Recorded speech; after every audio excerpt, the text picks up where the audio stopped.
So the second episode of Superman and Lois, uh, called Heritage, debuted, and it's continuing with the strong elements of its pilot. And if they continue to deliver on this, it should do well. And it's quite the breath of fresh air, and stands above all virtue signaling nonsense, because this show actually has a a story to tell. So, of course, it's the family drama of Superman and Lois and their two sons and all that stuff. And so it gets into the exploring just what are the scale of Jordan's powers and all that. Superman takes him to the Fortress of Solitude. It looks, I don't know, because I dropped out of Supergirl. It seemed to look closer to the the Richard Donner Superman version of it, and this was just an ice cave. So maybe I don't know, but maybe I'm not remembering it correctly. But anyway, turns out according to the Kryptonian computers, it was just an aberration. A little spurt. There's not enough power within his cells to become superhuman like Superman and all that. Well, we know that's going to be BS at some point. And already there's some amount of jealousy now between the brothers. As Jonathan, in order to help out his brother to agree to relocate to Smallville, he kind of gave up having a pretty good thing over at Metropolis. He was a superstar football player there in school, and had a girlfriend and all this stuff. And now here he is, and he's being picked on by the other kids, and the football team is not welcoming to him and all this. So I'm kind of wondering if this will cause a split at some point. They're still together. Jordan says, "I understand what you gave up for me," and all that stuff. And then he told him, "But it turns out it doesn't look like I'm going to have superpowers." And Jonathan says, "Yeah, I don't believe that." And but ultimately, it's a device within plot that the brothers could split on this. And we've got a new Luthor in here. There is this story that some time ago in the comics that John Byrne did called Generations. The concept of it, and it was this Elseworlds type take, it wasn't in continuity. But the idea was, what if DC had simply kept Superman in real time from 1938 on forward? And so we came up with these elements, and Superman and Batman, and how for Batman ended up using the Lazarus Pit in a new way for him to extend his life, and all this. It was a long-winded thing. But one of the sad elements of it was Superman later in life, he's married to Lois, and he has these kids, but it's a boy and a girl. And the girl, she developed superpowers. The son didn't, and this develops a bit of jealousy to him. And the reason he didn't is because Lois got exposed to gold kryptonite while she was pregnant with him. So, that erased all his powers. And but later on, Lex Luthor used this son and filled his head with all kind of hatred and whatnot, and turned him into a supervillain, and figured out a way to activate his superpowers anyway. But it was lethal, and eventually it killed him. And it was really terrible because he ends up killing his sister and all that. Yeah, it was pretty dark. But it was all a part of Luthor's plans to have revenge on Superman and stuff like that. Anyway, that's that story. Whether elements of this would show up in here, probably not to that extent. I don't think Jonathan would kill Jordan. But it's certain scenarios could develop in that, and Luthor could turn the kids against Superman to get at Superman. Now, hey, what's the reason for his desire for revenge here? This is an alternate universe.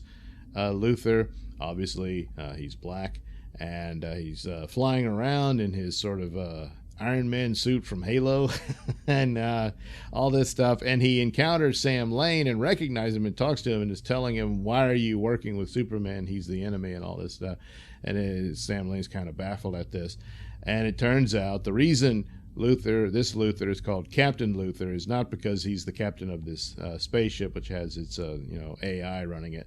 It's because he was a captain in the army under General Sam Lane of his Earth, and they were fighting evil Superman, the black suited Superman from the Elseworlds crossover series that CW did a while back. So they put Tyler back in that suit for this brief flashback scene of a battle between the army and evil Superman. And so this Luthor is convinced this other Superman, well, he's just going to end up just like the Superman they had on their world, and he's trying to turn Sam Lane to that. There's always been this division between Sam Lane and Clark Kent, and of course nobody's good for daddy's little girl and all that sort of thing. But in this instance, they actually showed them as partners working on missions and stuff together. But at the same time, he's always got these criticisms for Clark, and he doesn't think it was a good idea for the kids to know that he was Superman and all this type of stuff. So there you go. There's another little crack in the seams there that obviously this Luthor will exploit. He's already starting on Sam Lane. So I'm thinking this could also lead to the children as well.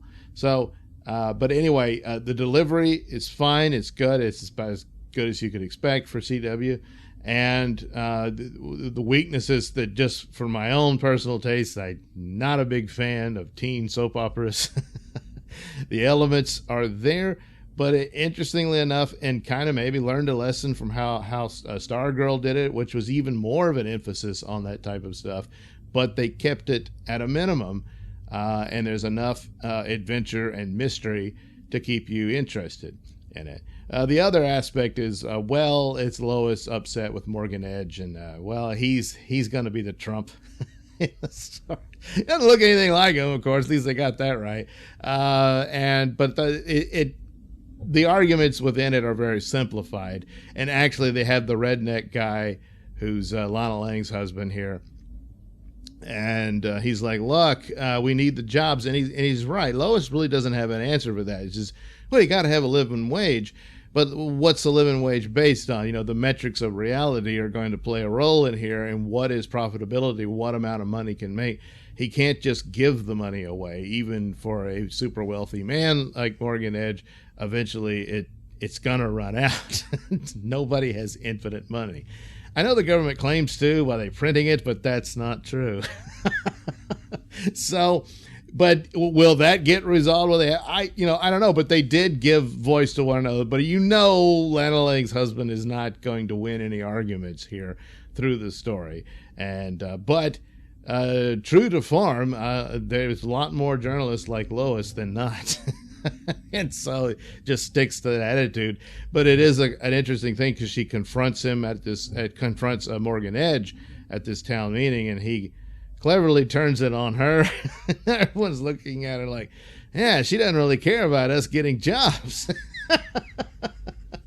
And she's like, oh damn, I stepped right into. But ultimately, she writes her hit piece on Morgan Edge. It's his paper. He bought it, so of course he rewrote it, and she's all mad, so she quit. So that's it for Daily Planet. She's no longer a part of it. She's going to work on the local newspaper at Smallville, which apparently is just her and this other woman, and that's it. But anyway, yeah. And I guess Kent is running the farm, whatever farm it is. I don't see any crops. I don't see any livestock. So I better get started on that, buddy. But of course, his real job is being Superman. But I don't know that General Lane has arranged for him to get paid for his services. So anyway, but all in all, it's staying true to the pilot series, and it's pretty good. So how long can this last? Well, that's the big question. But anyway, good episode, and as it's going, I think I could recommend you check it out. Can't believe I'm saying that. But again, how long can it last?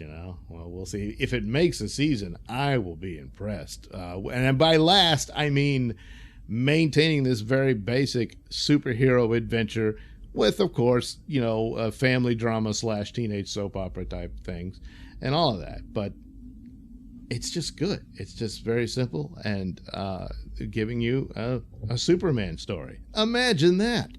So anyway, so far, so good for Superman and Lois.